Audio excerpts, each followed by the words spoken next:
Shalom! Tudo bem com você? No estudo de hoje, nós vamos falar sobre fé. Assunto importante, né? A palavra normalmente ela é entendida como sinônimo de crença. Se você tem fé, a sua crença ela está estabelecida. Nesse caso, ter fé é ter uma crença, é crer em algo, ou mesmo confiar em alguém. Ou seja, fé tem uma conexão com crer e com confiar. No entanto, para a gente buscar o real sentido da palavra fé, como devemos adotar, vamos dizer assim, segundo as Escrituras, a gente precisa compreender que ela não se refere unicamente a acreditar. Olha só que coisa. Ou unicamente a crer, ou a uma crença forte no caminho que se segue. Né? Ou confiança nesse sentido. Né? Ela tem isso aí, mas ela vai além. Né? Ela vai além e se orienta no sentido da palavra emuná. Isto é, essa palavra ela tem o sentido de ser fiel, de ser leal à palavra de Deus. E dela, da palavra de Deus, firmemente não se afastar. Ou seja, se você tem emuná, se você tem a fé no sentido de emuná, é isso que a palavra quer dizer, você é fiel à palavra de Deus, você é leal à palavra de Deus e você não se afasta dela. É essa a questão. Vamos falar sobre isso daí. Vamos?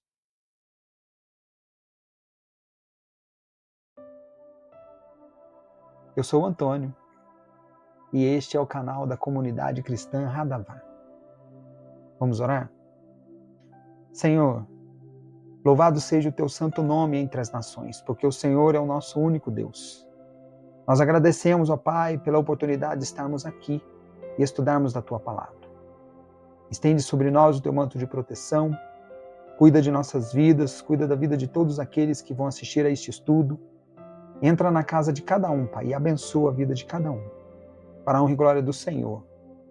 Nós agradecemos por este período de estudo, sempre, sempre, em nome de Jesus. Amém? Amém! Glória a Deus! Glória a Deus! Em primeiro lugar, é importante dizer que a palavra de Deus não muda. Isso é um princípio inafastável. A palavra de Deus não muda. Ela é eterna, imutável.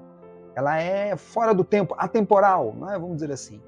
O profeta Isaías registrou essas palavras, ou isso aí que eu falei, né? Como que a palavra de Deus não muda. Ele registrou isso como um princípio em Isaías 48, quando ele disse que a relva murcha, as flores caem, mas a palavra de Deus permanece para sempre. Aleluia, glória a Deus. Pedro também cita algo parecido, né, com esse princípio, mas é exatamente o princípio, mas com palavras diferentes, na sua primeira carta, capítulo 1, versículos 24 e 25. Isso é assim, ou seja, a palavra de Deus não muda. Deus não muda, a palavra dele também não. É eterna, imutável. Ela é tão eterna quanto ele. Nós já falamos isso aqui no canal, em alguns dos nossos estudos, né? Além de ser firme e fiel e estável em suas declarações. A palavra de Deus é eterna, ela é firme, ela é fiel e ela é estável em suas declarações. Aquilo que Deus falou, ele vai fazer. Aquilo que Deus falou, ele vai cumprir. Essa é a questão. Né? A palavra de Deus, ela é atemporal.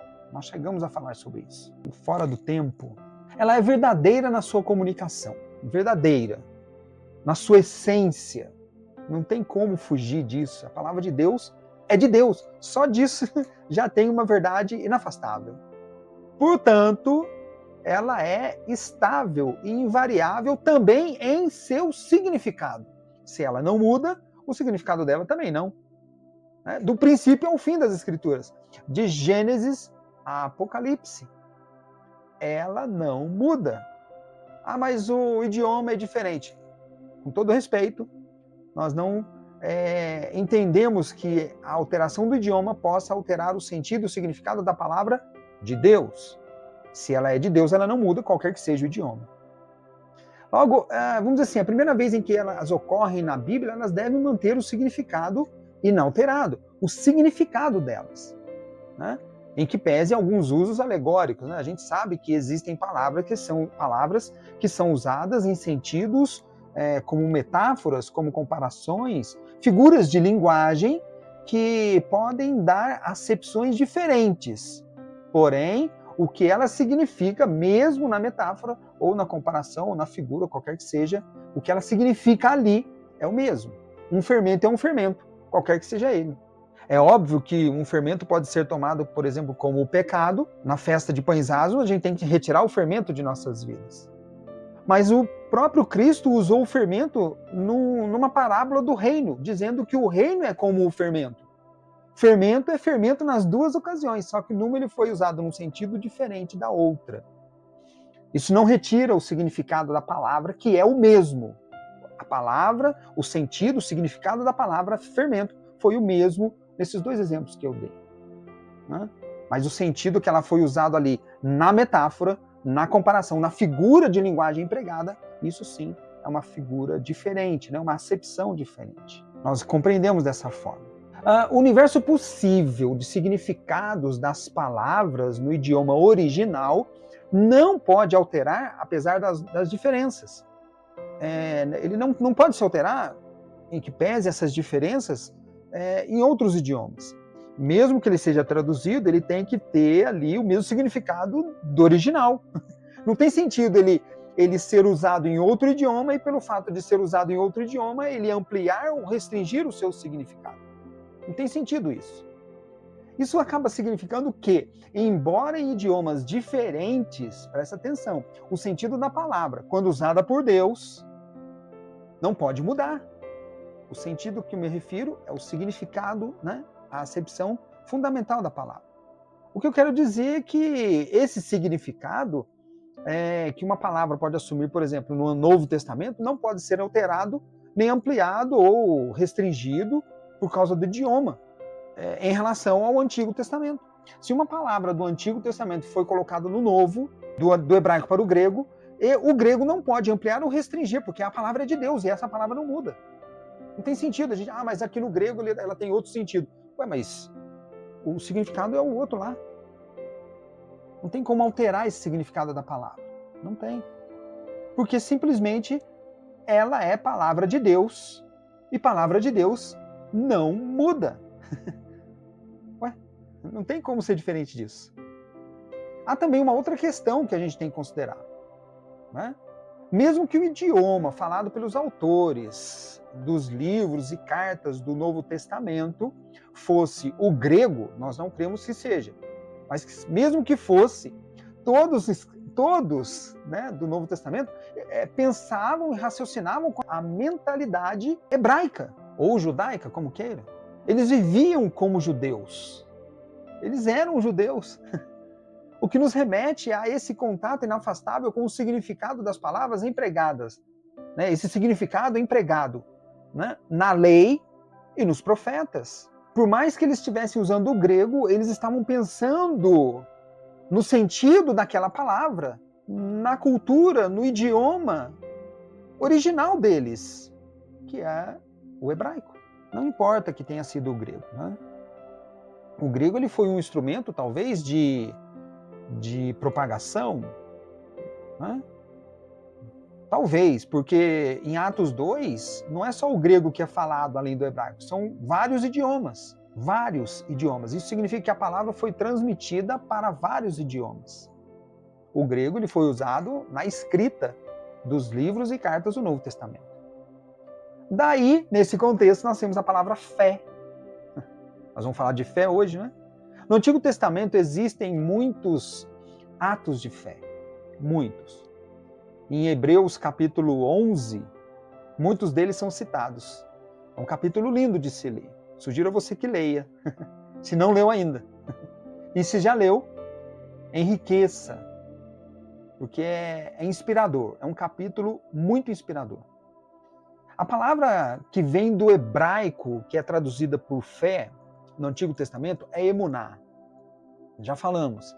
Que significa, o conceito dessa palavra é amplo, mas todos eles são intercambiáveis e interconectados. Ele significa confiança, firmeza, fidelidade acima de tudo, estabilidade. Quem tem emuná é fiel a Deus, é fiel à palavra de Deus.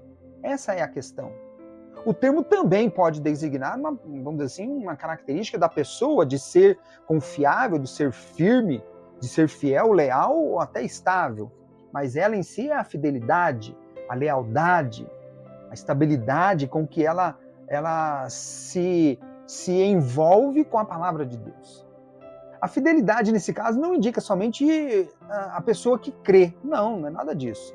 Mas, acima disso, ou além disso, que ela é fiel à palavra de Deus e firme em sua obediência, indicando a sua confiança em Deus. Se ela obedece à palavra de Deus, é porque ela confia naquela palavra. A obediência deve ser, por isso, exercitada diariamente, para que tudo vá bem.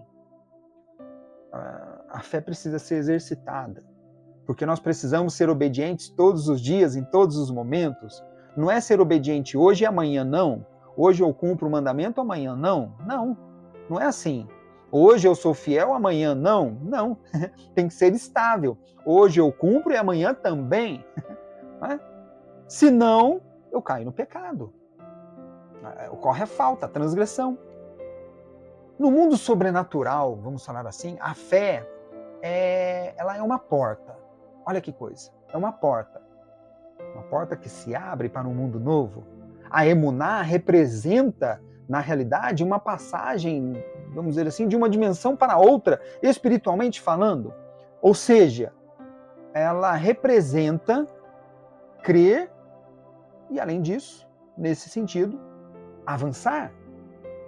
Quem tem emuná, quem tem fé, crê e avança porque confia na palavra de Deus. Isso é extremamente importante. Tem que haver essa conexão com a palavra de Deus. Quando cremos, temos oportunidade de avançar, passando de uma dimensão para outra. Mas, quando cremos, obviamente, confiamos na palavra de Deus, somos fiéis no cumprimento da palavra de Deus, leais ao Senhor, e aí nós avançamos de uma dimensão para outra. Nós crescemos, avançamos, passamos para outro nível espiritual, e isso somente acontece porque já estaremos treinados. Aquele que cumpre hoje e amanhã não tem como fazer uma passagem de um nível espiritual para outro. A fidelidade exige constância. A lealdade exige a estabilidade na obediência, no cumprimento da vontade de Deus. Resumindo, né? Diante disso, né, é que Paulo fala para não nos conformarmos com este mundo. Nós não devemos nos conformar com este mundo, mas, de uma maneira geral, buscarmos a renovação de nossa mente, adequando aos propósitos. Olha aqui, presta atenção. Mudamos a nossa mente pela renovação. Nós nos transformamos pela renovação da própria mente. E com isso nós nos adequamos aos propósitos que Deus tem para as nossas vidas. A fé, ela tem mesmo nesse sentido. Se nós renovamos a mente, então a fé, ela tem esse início racional, descrevendo o quanto uma pessoa é confiante. Não é à toa, né, que o nosso culto é racional, porque a renovação é na mente e a fé, ela não é emocional, ela é racional. A carta aos Hebreus, ela fala sobre isso daí, ela nos revela esse detalhe, né, que muitas vezes passa despercebido. Em Hebreus capítulo 11, versículo 1. Vamos ler? Hebreus capítulo 11, versículo 1. Ora, a fé é o firme fundamento das coisas que se esperam e a prova das coisas que não se veem. Glória a Deus! É isso. A fé, ela dá início a um processo mental e racional, um firme fundamento, não é? Presta atenção no que o autor de Hebreus escreveu. A fé é o firme fundamento. Ela não fala de emoção. A Bíblia, ela não trata da fé como algo sentimental ou emocional. Não, porque a fé nos remete a esses fundamentos da palavra. Ela é o firme fundamento. Essa passagem na carta dos Hebreus mostra o significado da fé, mesmo para os crentes, no Novo Testamento, para nós, crentes em Yeshua, mesmo para nós, ela mostra o mesmo significado do Antigo. Ela é a firmeza, ou seja, o mesmo sentido de emuná que nós falamos. Né? O mesmo sentido, a fidelidade, a lealdade à palavra de Deus, que além de nos alimentar, a palavra de Deus, além de nos alimentar, ela é em si mesmo o fundamento das coisas, as coisas que se esperam e a prova daquilo que não se vê. O próprio versículo, Hebreus 11:1 fala. É a palavra o fundamento de tudo é a palavra de Deus. Não tem como fugir disso, gente. Não tem como. Entre o ouvir, isso ele fala aos Romanos, a fé vem pelo ouvir. Né? Entre o ouvir a palavra de Deus e o crer, existe aqui eu diria assim, um acesso mental que faz a conexão no processo. Esse processo de transformação que é ativado com a fé. Para se ter fé, é preciso entender os fundamentos da palavra. A palavra que é a revelação de Deus e de seu reino para nós. Ou seja, quando entendemos, ocorre a crença em nosso interior, em nossa mente, a priori, né? Que nos conduz a uma verdadeira transformação do nosso entendimento, para nos afastar do mundo, até que experimentemos a boa e perfeita e agradável vontade de Deus em nossas vidas. O Cristo falou sobre isso à mulher samaritana, quando esteve com ela na fonte de Jacó. Isso está escondido ali no meio das palavras, né?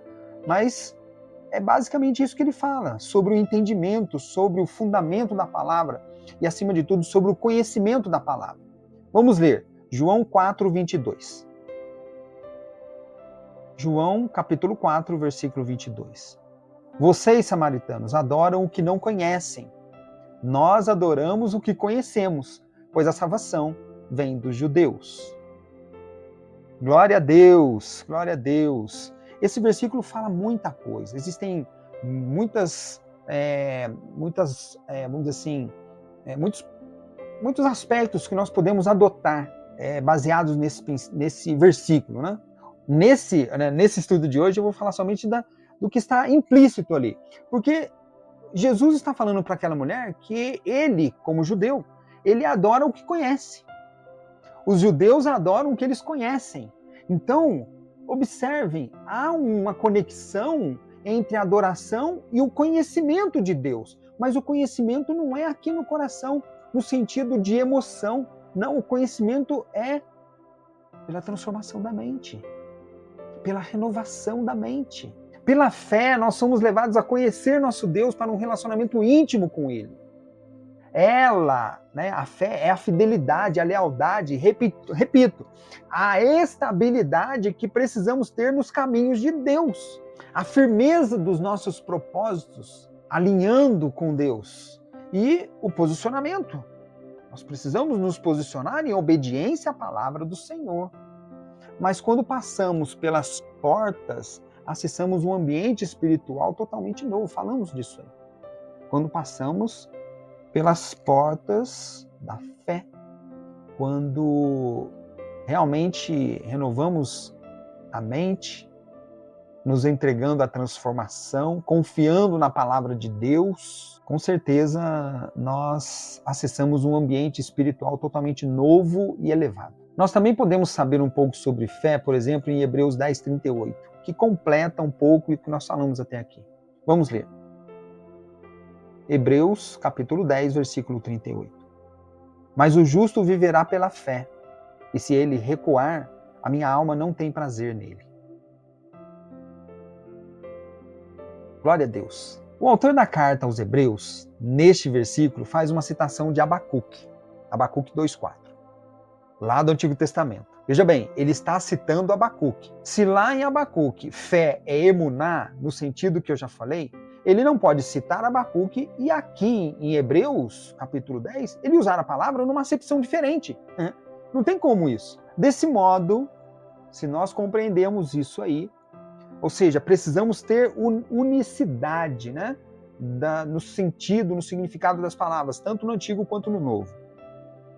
Ele, o autor de Hebreus, estava falando de fé sob a ótica hebraica para hebreus, que também conheciam o mesmo livro do profeta Abacuque e conheciam também o mesmo conceito de emuná, como nós falamos. E esse mesmo conceito foi transferido para nós, cristãos. Não vamos alterar o sentido da palavra. Fé é fidelidade, é confiança. Ultrapassa o mero crer. O justo viverá pela fé, mas a fé se nutre da palavra, que é ensinada, é empregada, e nós assimilamos. Ela é ensinada, é pregada, e pelo ouvir vem a fé. Por isso, quem tem fé, quem é firme na obediência à palavra de Deus, não pode recuar, não pode desistir. O justo vive da fé, vive da firmeza, vive do exercício da emuná, dia após dia, vive da fidelidade à palavra de Deus. Isso é verdade. Mas na citação do livro, ele fala também que o justo vive pela fé. Ele não se alimenta somente dela, mas ele a usa para avançar no propósito que Deus prepara para ele. Isso é importante. A fé indica um caminho estreito, sem margens para desvios, para a esquerda ou para a direita. Tampouco recuos. Não pode dar um passo para trás. O recuo é contra a natureza que Deus nos deu. Pela fé, nós alcançaremos as bênçãos de Deus. Pela firmeza, pela fidelidade à palavra de Deus. Se você é firme na palavra de Deus, ela mesmo diz: cumpra os meus estatutos e você terá bênçãos. Não é diferente. E o Cristo, né? E o Cristo? O que o Cristo fala sobre fé? O Cristo fala de fé em muitas ocasiões. Ele fala muita coisa para nós. O estudo aqui seria gigantesco se nós tivéssemos que falar de todas as ocasiões. Poderíamos fazer isso em outras ocasiões, né, em outros estudos. Mas hoje vamos ler somente ali, por exemplo, em Mateus capítulo 17. Vamos ler. Mateus capítulo 17, versículo 20. E Jesus lhes disse: por causa de vossa incredulidade, porque em verdade vos digo que se tiverdes fé como um grão de mostarda, direis a este monte: passa daqui para acolá, e há de passar, e nada vos será impossível.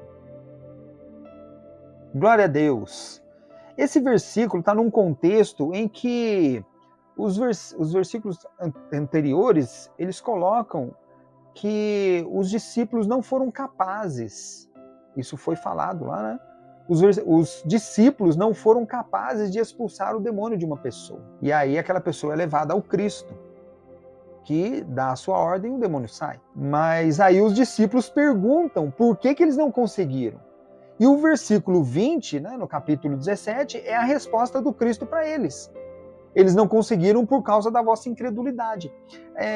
Em algumas versões, vocês podem encontrar por causa da sua pequena fé. Pode ser?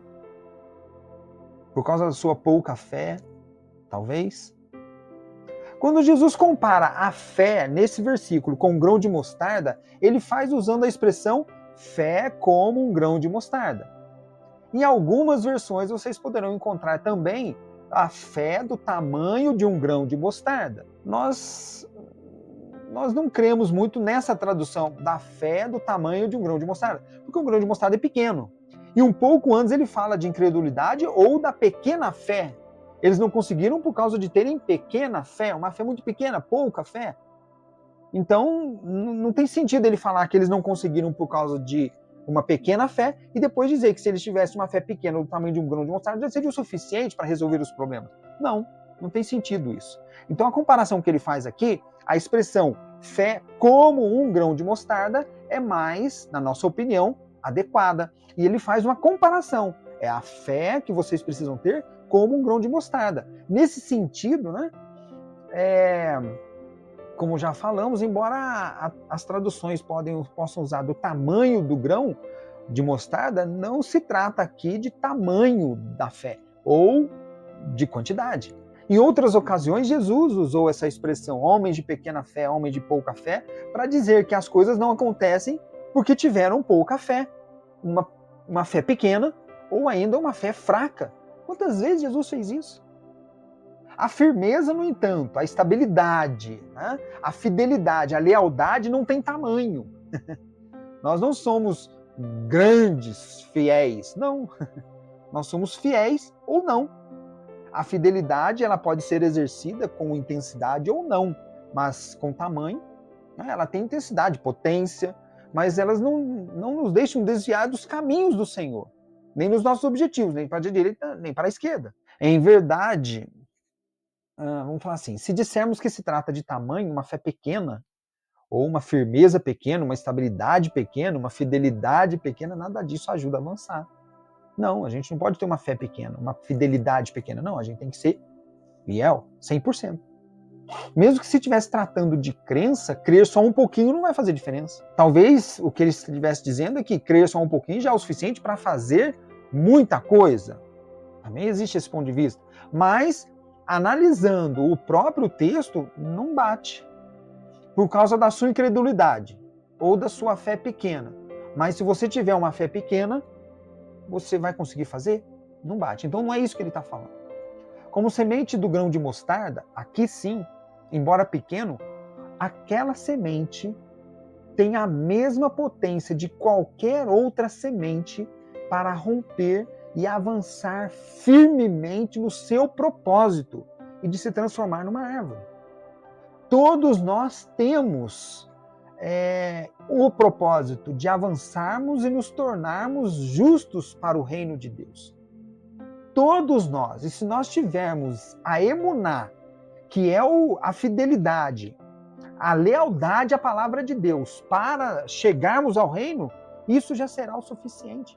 Porque é a fidelidade que nos aproxima do propósito. E esse é o propósito. A semente rompe e se transforma em uma árvore. Assim nós seremos também quando rompemos com a nossa fé. Nós somos transformados de semente para árvore. Né? E é disso que se trata.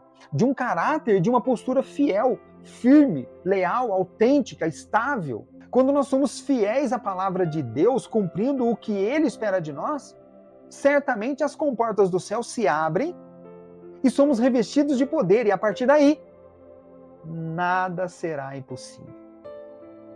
Seja fiel e nada vos será impossível. É isso que o versículo fala.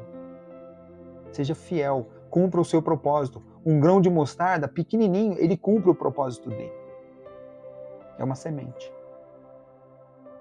Portanto, nós precisamos ser firmes, fiéis e leais à palavra de nosso Deus, do que depende a nossa estabilidade no caminho. A gente não pode ficar pegando atalhos. Onde já se viu pegar atalhos? De jeito nenhum. Precisamos deixar o processo avançar naturalmente e sobre nossas almas, né? O processo ele precisa acontecer naturalmente em nossas almas, para que nessa transformação da mente nós possamos conhecer o Criador dentro do seu próprio reino. Amém? Glória a Deus! Esse é o nosso estudo de hoje. Fica com Deus, uma ótima semana para você. Shalom!